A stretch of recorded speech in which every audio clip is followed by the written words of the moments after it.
Gildan is one of the largest domestic consumers of cotton grown in the USA. In the laydown, feeders move down a row of bales, pulling off each bale a thin layer of fiber. To produce consistently high-quality yarns, blending of the fibers from multiple bales is very important.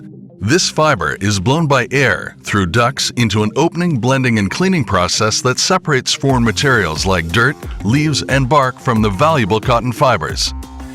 These fibers are then sent through a chute into a carding machine that will align the fibers and create a web, which is then formed into a sliver.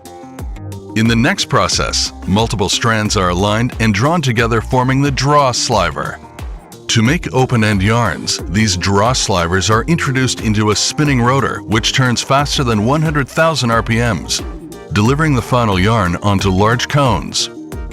Ring-spun yarns require an intermediary step called roving, which is performed to prepare the strand for final spinning onto small bobbins.